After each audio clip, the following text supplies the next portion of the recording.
Exclusivo Noticias Caracol. Muy buenas noches. Después de una exhaustiva investigación con fuentes en Colombia, Estados Unidos, Panamá, República Dominicana y Haití, la unidad investigativa de Noticias Caracol logró armar el rompecabezas del crimen del presidente haitiano Jovenel Moïse. Uno de los hallazgos más explosivos tiene que ver con este hombre, el que ustedes ven aquí en la pantalla, el actual primer ministro de Haití, Claude Joseph, quien según los indicios de las autoridades de Haití y del FBI de Estados Unidos, sería el autor intelectual del magnicidio. Me acompaña Ricardo Calderón, editor de la unidad investigativa de Noticias Caracol. Ricardo, muy buenas noches. ¿Y cómo se llega a una conclusión tan grave? Juan Roberto, este rompecabezas se armó a partir de los testimonios de 3 colombianos, los hermanos Germán Alejandro y Jonathan Rivera, y un soldado retirado del ejército. A partir de estas declaraciones fue posible unir las piezas de un plan criminal que tiene al país del Caribe en una seria crisis política. Empecemos la historia de la forma como se habría fraguado el magnicidio. El magnicidio de Jovenel Moïse comenzó a planearse en noviembre de 2020 en este edificio, la sede de CTU Security en Miami. Allí estuvieron reunidos el venezolano Antonio Intriago, dueño de la empresa, el gerente colombiano Arcángel Pretel, el haitiano estadounidense James Solash, un diplomático haitiano de apellido Ascart, el médico haitiano ya capturado Christian Shannon y el colombiano Jonathan Rivera García. Los participantes del encuentro en Miami planearon desde ese momento secuestrar al presidente Moïse para tomarse el poder y dejar como presidente a Claude Joseph, actual primer ministro de Haití. Esta revelación le da un giro sorprendente a la investigación.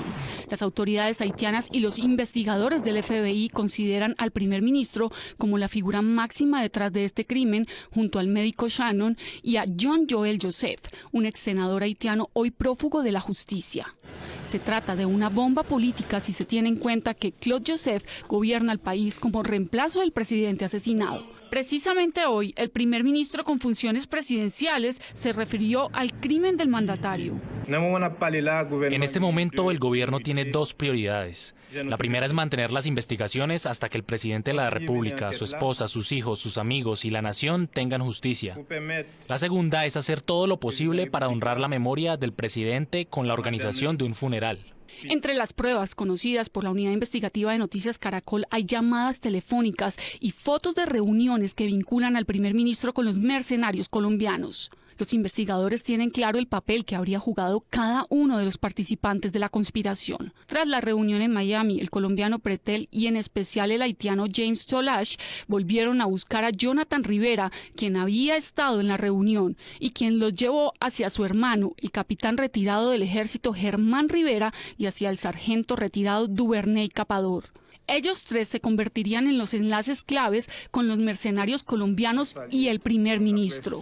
Y sus destinos terminaron muy distinto. Jonathan no estuvo en la operación y se convirtió en un testigo de excepción en este caso, mientras que su hermano Germán terminó capturado en Haití y Capador murió en la residencia del presidente a manos de las autoridades haitianas. Los investigadores documentaron que entre noviembre y mayo, Solash sostuvo comunicación telefónica constante desde Miami con Capador y los hermanos Rivera. Entre sus contactos telefónicos aparece otro hombre clave en este caso para las autoridades, el abogado y líder político haitiano Phenil Gordon, que según los investigadores participó de la consecución de las armas para el comando de mercenarios.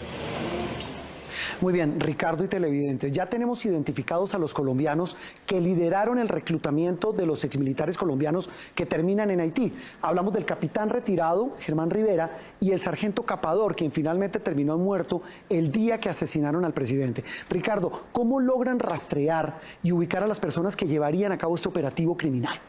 Juan Roberto, los 2 personajes que usted menciona seleccionaron a 21 exmilitares a través de 4 empresas en Colombia y por medio del voz a voz, donde pasaban a las personas que se postularan para recomendar a otras. Ellos fueron seleccionados, pero no todos sabían lo que iban a hacer. Así fue el reclutamiento. La empresa desde la que se habría organizado el magnicidio es CTU, con sede en Miami. Esta habría designado al capitán Germán Rivera y al sargento Duvernay Capador para reclutar a los mercenarios. Ellos 2 acudieron a sus contactos con 3 empresas colombianas reconocidas por haber enviado militares retirados a prestar servicios de seguridad en Medio Oriente. Noticias Caracol se abstiene de revelar los nombres de estas empresas para no entorpecer la investigación en Colombia, pero la unidad investigativa rastreó los movimientos financieros de una de estas compañías y encontró movimientos por casi 700 millones de pesos, inusuales para sus negocios normales durante los 2 meses previos al magnicidio. Los investigadores también le siguen el rastro a una multinacional británica, uno de los jugadores más grandes del mundo en el mercado de los servicios de seguridad, y a sus representantes en Colombia, por su papel en el reclutamiento. Entre Capador, Rivera y estas empresas habrían contactado al menos a 200 militares retirados en Colombia para ofrecerles un trabajo en el Caribe. Mire, yo ya estaba todo listo, mire, esta es la maleta mía, con el pasaporte. Por diferentes razones, la mayoría rechazó la propuesta. Me dijo que estuviera por ahí pendiente porque había un trabajo en el exterior y que estuviera pendiente, que sacara el pasaporte, de pronto lo necesitaba, que a cualquier momento me llamaba para ser requerido. Yo estaba preparándome, pues ellos dijeron que ellos seleccionaban los primeros y el segundo vuelo ya íbamos los otros. En mayo, los reclutadores ya habían logrado armar su escuadrón de 21 retirados, entre oficiales, suboficiales y soldados, la mayoría de ellos con entrenamiento de lanceros y fuerzas especiales. Estos fueron los que viajaron a Haití, y de este grupo, solo 7 conocían el verdadero objetivo de la misión hasta ese momento: secuestrar al presidente Moise. Y llegó finalmente, Ricardo y televidentes, el día del golpe final, el asesinato del presidente Jovenel Moïse el pasado 7 de julio. Ricardo, ¿qué dicen estos delatores de los que ustedes han hablado frente a la participación del primer ministro Claude Joseph en el magnicidio? Juan Roberto, al menos 3 de los colombianos contaron detalles de las reuniones que sostuvieron con el alto funcionario del gobierno y con otros dirigentes políticos en Puerto Príncipe los días previos del atentado. Aquí les tenemos el día a día de la fase final de la operación criminal contra el mandatario de los haitianos. El 6 de mayo, 2 meses antes del magnicidio, la operación se puso en marcha. El sargento Duvernay Capador, los hermanos Germán y Jonathan Rivera, y un amigo de ellos, el piloto y policía retirado Ronald Ramírez, salieron del aeropuerto El Dorado hacia Ciudad de Panamá, en el vuelo CM-877 de Copa Airlines. Noticias Caracol conoció en exclusiva estas imágenes que prueban su tránsito por el aeropuerto Tocumen de la capital panameña, donde abordaron el vuelo CM-107 con destino a Santo Domingo, la capital de República Dominicana. De acuerdo con los testimonios de los hermanos Rivera, ese mismo día el grupo se encontró en Santo Domingo con un diplomático haitiano de apellido Ascart, el mismo que habría estado en una reunión en Miami 6 meses atrás, donde se empezó a planear el magnicidio. El funcionario se encargó de gestionar rápidamente las visas para entrar a Haití de estos 4 colombianos. 4 días después, esta avanzada de los mercenarios colombianos vuela hacia Puerto Príncipe, la capital haitiana, y se encuentra con el médico Christian Sanon, uno de los conspiradores ya capturados. Se alojan en una casa en el sur de la ciudad, muy cerca de la embajada de Alemania, y también en inmediaciones de la residencia del presidente. En este punto, de acuerdo con las declaraciones de los hermanos Rivera, habrían ocurrido varias reuniones con miembros del Tribunal Supremo de Justicia de Haití y políticos del más alto nivel, entre ellos el ex senador y hoy fugitivo John Joel Joseph, a quien los colombianos conocían como Triple J. De acuerdo a las declaraciones, el encuentro más relevante fue con el primer ministro Claude Joseph. Los hermanos Rivera le dijeron a los investigadores que el primer ministro les informó de un nuevo plan. Ya no secuestrarían al presidente, debían asesinarlo. Según los testimonios, les aseguró que él sería el nuevo presidente y que desde ese cargo les aseguraría protección y trabajo. Por eso, creen las autoridades, los mercenarios no tenían un plan de escape. Ese cambio de objetivo causó una pelea entre los hermanos Rivera. Jonathan y el piloto Ronald Ramírez decidieron regresar a Colombia.